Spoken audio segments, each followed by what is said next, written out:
Welcome to Peer Innovation, the podcast with Leo Batari and me, Randy Cantrell. Building on our previous shows, The Year of the Peer and What Anyone Can Do, we turn our attention to helping business leaders build high-performing teams. We'll talk with a diverse group of thought leaders who will share stories and insights that will help you and your teams achieve new heights. If you believe there is strength in numbers and that meeting the challenges of the future can only be achieved if we do it together, then join us for the conversation.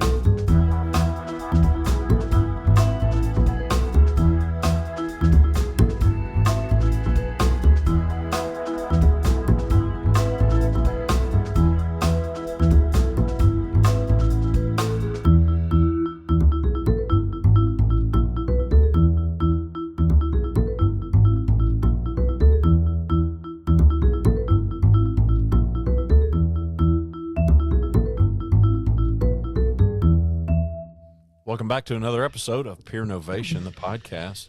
It's been a while since it's just been you and me, Leo. That's right. Well, we've had a lot of amazing guests, and we're about to have more amazing guests. So we figured we'd try to sneak in a show together where we could chat a little bit and update on some stuff. And, and I think in particular, what I'm excited to talk about is I just got back off the road. And it's kind of funny, right? Because I was in North Carolina a few weeks ago, and then to spend time, in Tennessee, Ohio, and actually do a virtual back home here in California to a group in Texas, where I think I got in at probably about 10:30 last night by the time I got everything kind of settled and had to reset up everything here because I had to start at 5:15 in the morning, my time. And of course, here we are. It's a little after 9 on Thursday, the 22nd, and I already have a 3-hour workshop under my belt today. So, but it was good. But the reason I bring it up is that I did a very kind of different type of session with a Vistage group in Ohio. And it was basically, a lot of times I go to peer advisory groups, whether they're brand new and they're just getting started and they want to really get off to a great start. So we kind of set that foundation for them at the beginning about, expectations and what do they want to be when they grow up? What do they want to look like in a year? And then there are other groups who I work with who have been together a long time. Maybe some new members, some founding members, some whatever, but they're pretty experienced at it. But what they want to do is take where they are against what they believe could be ideal. We create a gap analysis around that. And then, of course, we come up with action items that kind of help them really just raise their own standard of excellence with regard to the group. I've also done this with teams where I've gone to teams in the USA and Canada. A lot of times it's cross-functional work teams. And I'll take all of these principles from groups, which is kind of what peer innovation is all about, right? It's what peer advisory groups can teach us about building high-performing teams, and apply it to teams for people who may not necessarily ever been in a group before. So they get kind of familiar with these practices. Yesterday's session in Ohio was with a group, but we didn't talk about their group and how to make their group better. We talked about how to take these principles from peer innovation and make their teams better. But what ended up happening was, of course, as you might imagine, because they have familiarity with the group experience, every time it came to how they might think about or execute something against each of the 5 factors, they could go back to their experience as a group because this is their laboratory. This is kind of how they make these things possible. And they use that as a resource for how to apply all these really cool things to their teams back at the company. So it was a lot of fun, So what was the, I got questions.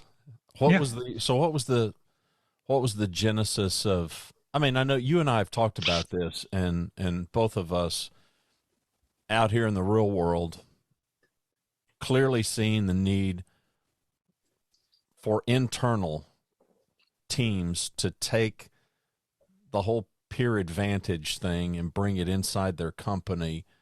You and I've talked about this for a long time. Oh, yeah. But so this approach with this particular group, was there a reason for was did the group play into your decision to kind of go this way, or? So this is a Vistage chair who has 5 groups.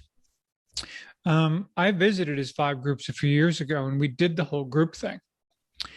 He wanted me to come back now that Peer Innovation is out, and we decided together that we would have the focus really be on teams exclusively, not just to work on their group and at the end talk about how they can apply it to their teams, but really make it the central focus.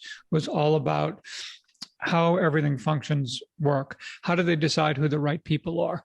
Do they have psychological safety at all? If so, do people actually take advantage of it, right? How productive are they? We talk about their team meetings and all. And as you might imagine, you'll have some people talk about their team meetings are awful. Other people talk about their team meetings are amazing. Hey, if you're doing it amazing, what do you do that makes them amazing, right? So when you've got all these diverse players in the room, there's a lot of amazing idea sharing around that. And same thing definitely goes for culture of accountability, where you went from some cultures in the room who were very much about we're all in this together, to other cultures where they admitted like, yeah, no, our employees are playing defense. That's kind of what accountability looks like for us.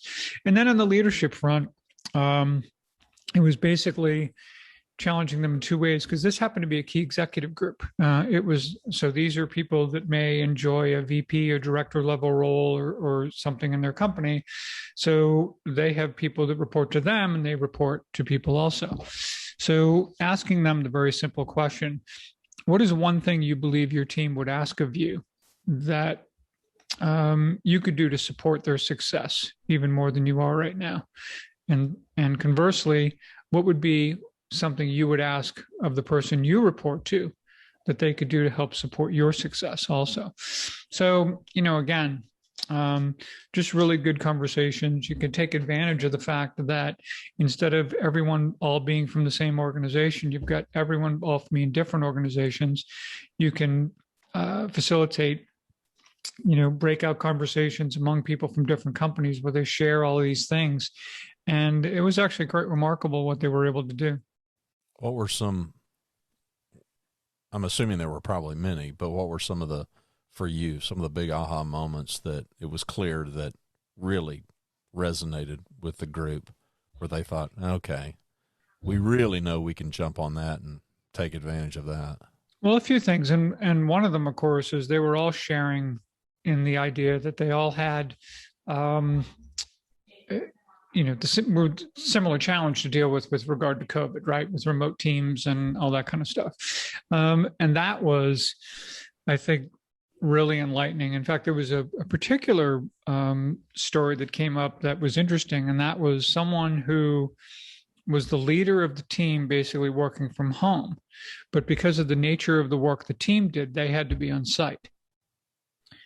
And kind of little resentment levels around like, why does the leader of my team get to work from home and we have to be on the job site every single day still, at a time basically early on where there was still great uncertainty about, how contagious and how deadly and how all of these kinds of things. So very interesting. And that's a common scenario that a lot of folks are wrestling with. Yep. But I do think that what was common was everyone did recognize this idea that we started looking at each other more for our shared challenges as human beings and not just looking at each other as coworkers. I think that was clear almost across the board with everybody yesterday, and that played into it. They talked about the fact that, especially for team meetings, there was kind of the distinction between project meetings and team meetings. Project meetings tend to be, okay, we're getting together because it's like we have some very specific things to deal with, where team meetings, certainly have their own agenda, but at the same time, there's also something to be said for, we talked about how do you begin the meeting, right? Whether it's how are you doing versus what are you doing, that kind of thing. Or as someone made a suggestion yesterday, we basically just go around the table and say, share, a big win, one business and one personal, just so that people can share a little something about their life as well as something about that. And beginning that way not only sets a positive tone for the meeting, but also lets people know that you care about the people first, and then we'll talk about what we need to do, you know? And I think as more people recognize the value of people wanting to be recognized in that way, while a lot of companies were already doing it, there were certainly other companies that said, we need to do more of that. We need to make sure. We also need to figure out a way to identify, capture, and reward and perpetuate some of the incredible attributes and values and traits that people have exhibited throughout this particular crisis, so that we can bring those forward as our culture continues to evolve. So I think those were, certainly a couple of big ones. Psychological safety was a big one, because, and what's nice in a group like that is people will readily admit in that session, yeah, we don't have a lot of psychological safety and we're not sure how to deal with that. Or people will feel very open to talk to like a supervisor about something, but then they stop because the supervisor will never do anything about anything they talk to them about. So they feel open to share. Right. After a while, they just give up because it doesn't, there's nothing comes of it. So it's, you start looking at accountability as a real two-way street, and not just simply something that, flows upwards. So. And now that we're kind of emerging from all of this over the past year, and you've done, you've begun in the last number of weeks to kind of pick up your travel schedule. I'm curious, what are you finding, especially as it pertains to teams being siloed and the impact that the pandemic? My conjecture would be that siloing is even worse now than it was before, but I could be completely wrong. No, you're right. It didn't get any better for sure. And oftentimes it is getting worse because people tend to be so deeply focused on their area. They just don't have a wide lens, into what the company is doing. They're also, in addition to what people talk about with regarding being burned out, they also feel really obscure. It's like, hey, wait a minute, look at me. I'm doing stuff here at my house, versus sometimes people have a hard enough time believing they get noticed when they show up to work every day, let alone, feeling like they're working at home. And so it just shows as leaders, we got to work extra hard at making sure that people are seen and that they're heard and that they're appreciated and, and rewarded, quite frankly, for, the incredible work that everyone's been doing together in the face of some pretty incredible personal challenges, by the way. In the last 2 weeks, I've said this to more people than I remember ever saying it to before, but and for whatever reason, I've used a fictional character named Marge in the accounting department, and Marge in the accounting department is your bottleneck because you're not friendly to her. You never smile. So, your stuff kind of goes to the bottom of the pile, and no MBA program teaches you that, and I think it's systemic of this whole siloing thing. And we got our team, we're in our space, we're doing our stuff, and that's them. The problem is they have an impact on you. They can be a gatekeeper to some of your projects going on. But you and I have talked quite a lot offline, especially about the whole cross-functional work teams and our ability to just work together better. Go ahead. Well, one of the things you just mentioned is really part of psychological safety. It's giving people the benefit of the doubt, and it's not making assumptions about what their attitude may be in a given day or something like that. And then all of a sudden people make assumptions. They don't ask questions. They don't inquire. They don't do anything. And over time you get these relationships that start to just atrophy, right? They're going nowhere. And next thing you know, every time you approach this person, you're like, oh, they always have an attitude.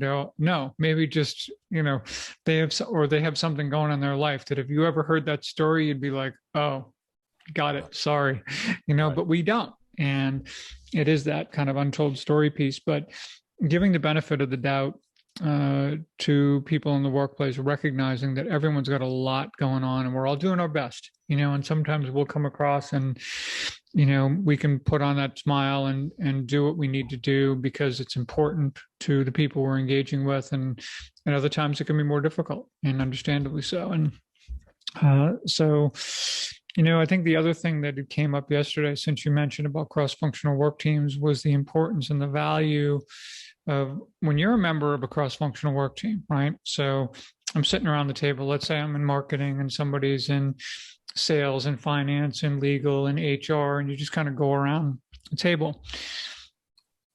It's too often the people who show up to those cross-functional work team meetings, which is why Harvard Business Review labels 70% of these teams as dysfunctional, has to do with the fact that it's very difficult to get trust among one another when it comes to various recommendations when people show up as the king or queen of their department, right?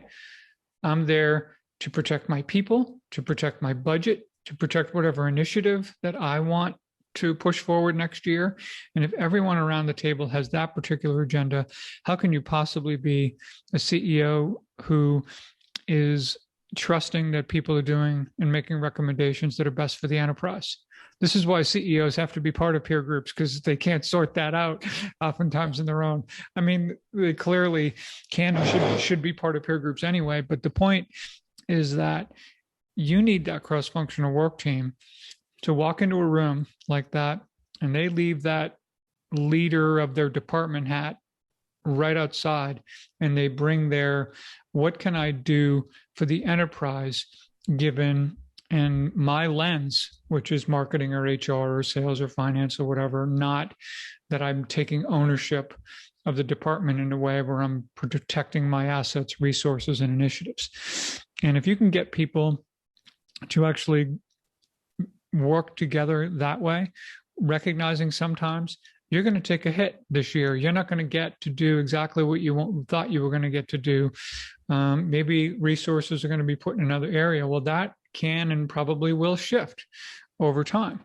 And doing those and making those really good decisions that benefit the enterprise as a whole with everybody's input and everyone's buy-in makes a huge difference versus all the territorial nonsense that takes place and just erodes trust and creates that dysfunction that HBR is talking about.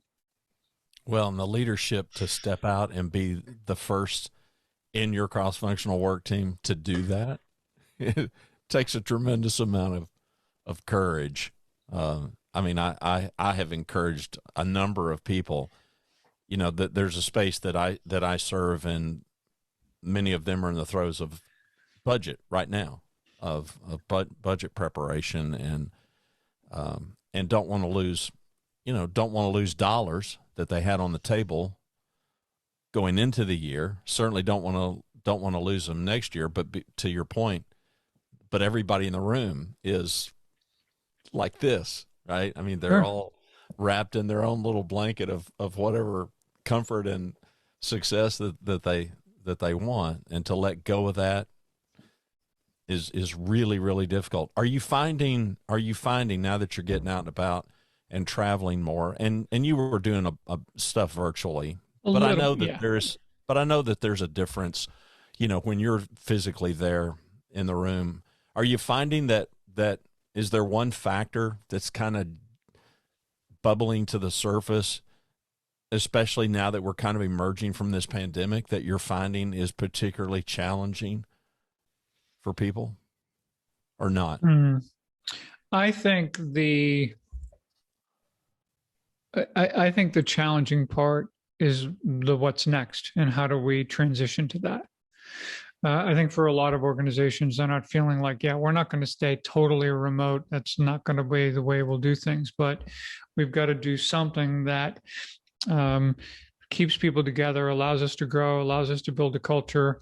Even if it's people coming in 1 or 2 days a week, or people, whatever that may look like, everyone's trying to figure out what's best for them. And also, trying to just, follow guidance for what's safe, out there right now too. And some are a little faster, some are a little slower coming back. And this is also can depend on what state you're in and a number of factors there. But I think people are most certainly just trying to figure out what the next 3, 6 months, year is going to look like.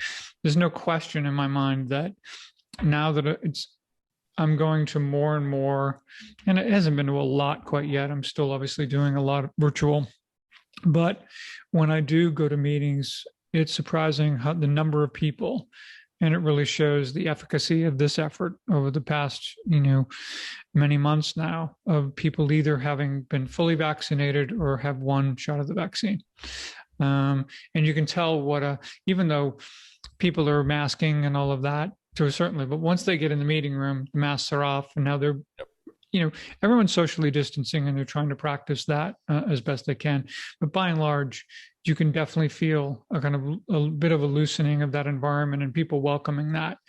But I think people are really struggling with what steps to take the best for us. The good news about that is there's it seems to me, and maybe I'm just seeing what I want to see, there seems to be a heavier emphasis on the humanity, our shared humanity about all of this coming out of the pandemic, when before that may not have even been remotely top of mind. So now at least there's some consideration about other people, which I find kind of refreshing coming out of this. That's a bright side. And by the way, for those leaders who didn't behave in that way, they're going to pay for it in the back half of this year. Yeah. Think about the research and statistics that are already coming out about the number of people that are going to be making other decisions with regard to where they're going to be working. They believe that the job opportunities are going to be abundant for them. They don't believe they have to stay at a place that, basically, drove them to the brink without really taking care of their people. And I think that a lot of those companies, I think it's going to really cost them this coming year. They're not going to feel it maybe just yet, but I would say third, fourth quarter of this year, when people start really walking out the door, it's going to be, or who knows, or walk into the next room, and maybe they're going to walk out of their living room now instead of the dining room, but it'll be for somebody else. That kind of thing. Yeah. So I would really be, and I think a lot of, and I will say this, very early on, I was really impressed with a lot of the CEO groups I was with. And this is where these CEOs really gave one another a good gut check around all of these things, recognizing things like in the early months, right? Oh, productivity's up. And they're all on one hand happy about it because it's nothing they would have ever chosen for themselves. And then here they are doing well. But at the same time, they all looked at each other and said, yeah, but, let's pay attention to the longer term impact of this and how important it is to let our folks know that we care about them, to give them permission, not, by example, really, to take breaks, to the CEO who may get on and communicate even more frequently with their people than ever before, asking them how they're doing, but also saying, hey, I'm going to go take my dog for a walk right now. I hope you're doing things like that in the middle of your day to make sure that you're getting time, not hunched over a laptop and, just driving yourself. So I think those companies are going to be rewarded. And I think those companies that didn't treat their employees well during a time that was enormously stressful, not only for the organizations, but for what was happening in individual employees' lives. I think that's going to be a challenge. Cycle back around to your meeting with this group in Ohio, and were there any specifics that came out, particularly as you got to anywhere during the meeting, but particularly at the end, where members said, "Man, when I get back, to my organization, I got to do this." Epiphanies like that for the group that you could share? Psychological safety was everybody's top of mind. Even and people. What were they going to do about it? What they were going to do about it would be more intentional about it and more mindful about it. So, in other words, we talked a lot about self-awareness. We talked a lot about, we can sit all day long, like you and I could be leading a team and we can be a meeting with a group of our peers, and they'll say, how does that go with your team? You're like, well, they can talk to me about anything. I would certainly entertain that. Now, that in your mind, that may be true. Right. You may be very open to all of that and feel all of that. Now, if you're asked your employees, hey, are you all willing to step up? And they're like, no, I don't want to do that because he'll think less of me, or he'll think I'm stupid, or he'll think that, maybe I'm not as much of a contributor as I should be, or whatever. This could be all conjured up in their own mind for all we know. It may not be the person's fault. The only thing that's their fault is that they've got to somehow tap into what that sentiment is. So if people aren't actually sharing, I think there's a couple things you need to do. One, usually there's somebody in the team who you can ask. So, you know what, there's never been a more important time for us to kind of really be one here and to be open with one another about exactly what's going on so we can all work on this together. I don't always feel I'm getting that level of candor. What could I be doing that might help make that easier for everyone? Or, anything like that. Is certainly, one way. The other is to, in your team meetings, keep asking. The obviously very famous, everyone's told it a million times, and I included it in Peer Innovation only because it is so powerful. But when you really think about the Alan Mulally story at Ford Motor Company, where he had to take an environment that was not psychologically safe at all and completely turn it on its head when it came to that topic. He part of the way he did it was he asked and he asked and he asked, and everyone said, no, everything's good. Like we said, if you're losing 17 billion and you're running around to all your direct reports and they tell you that all their dashboards are green, there is no worse news than that, right?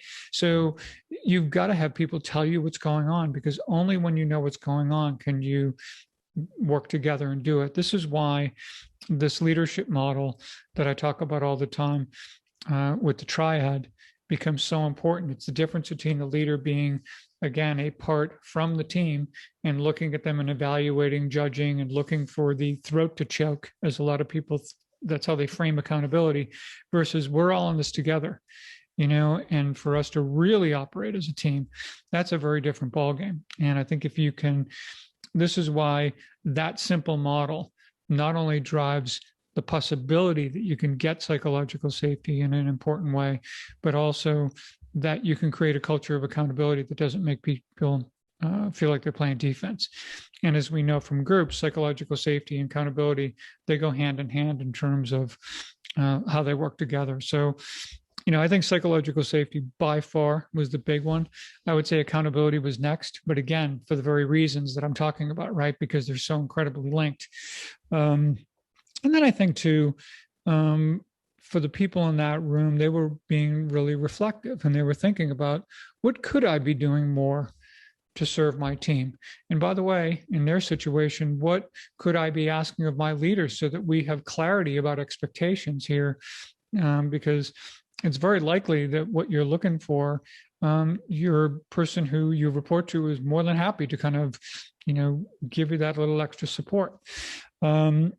And I think it also became clear with everyone that psychological safety is not about like everyone just being, kind and lovely and all that kind of stuff. I mean, with psychological safety comes conflict, and comes people challenging one another, doing it for the right reasons and doing it in a way that doesn't feel personal and doesn't feel all of that. But it's about how do we get better? And once everyone trusts intent, and again, gives everyone the benefit of the doubt, it makes all the difference in the world. So if there were, some areas that really kind of dominated the conversation, I think for people both during and then after our session was over, I think they're still thinking now about psychological safety, accountability, and leadership. Well, and you and I both know, at least when you start thinking about it and you start focusing on it, something's way more liable to improve than if it's completely out of mind. Okay, not to hijack the conversation, but I got to bring it up because you wrote a piece in CEO World a couple of days ago, and I'm a fan of your work, as you and the rest of the world know. But this one was particularly poignant, and I don't know, kind of in the wheelhouse of how I roll. I'm a big heart guy, and so I was touched by it. So there's the death of a 90-year-old person that had some meaning to you, and I want the audience to go and read it. We'll put links to it in the show notes. There's links to all of Leo's his books as well as the articles at CEO World. But yeah, share whatever you care to share with the audience, and we'll kind of tease it so that they can read it. I'd like him to read the article. It's about a gentleman. His name is Paul Epstein. He died just probably a month ago or so, within the last month, I believe, and 90 years old. When you look at what he accomplished in his life and what he did for people just on the professional front, you could pick any 2 or 3 people you can think of, and maybe they might together, do what this one man did. And yet the reality was that how he was remembered and how people think about him has very little to do with these incredible things that he invented and brought to the world, but the way he cared for others, his curiosity, his empathy, his just absolute ability to be present and feel joy and bring joy to others was remarkable. And just reminds you every time about what is really important. It's, like I said, these are all the things you'd never find on his LinkedIn profile, right? And yet it's all the most important stuff. It's about not what he did, but who he was. So I think for people to read that story and have that be a reminder, I don't care how old you are, I don't care whatever, you can start today kind of focusing on all these incredible people that I have around me and how I can bring joy to their lives and how I can be present for them in a way that I think represents what's really most important. And so, yeah, that's really for me, and I hope for others, what that story is about, and that there's some takeaway there that gets you to reflect even just a second, about how we can all, we're all a work in progress. We're all trying to figure it out. I don't care how old you are or what that looks like. And yeah, so that would be kind of what I have to say about that. But yeah, there'll be a link in the show notes there. And it was a really good piece. It was a really good piece. And yeah, we and it's all of this is congruent. If leaders, bosses, can't care about their people, and if we can't deal with each other at a human level, I mean, the whole podcast reeks of that message. I know our audience gets that. Yeah, it was a really good piece. The website, a piece like that writes itself. I mean, it really did, because that just was his life. It would just, that's how I felt about it anyway. Yeah, and I get it, but yeah, you wordsmithed it pretty stinking well though. So kudos to that. Hey, the website is peernovation.co. We appreciate you, the listeners. We hope that we're making some impact and helping you in your leadership and developing your own career and your team, your group, your organization. Find out more by going to peernovation.co.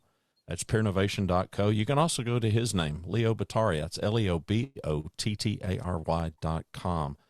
Thanks for listening, and we'll get back to the interview schedule after this, and I'll give you the last words, Leo. I just think what you said is great. I love it. We'll see you guys next week. See ya.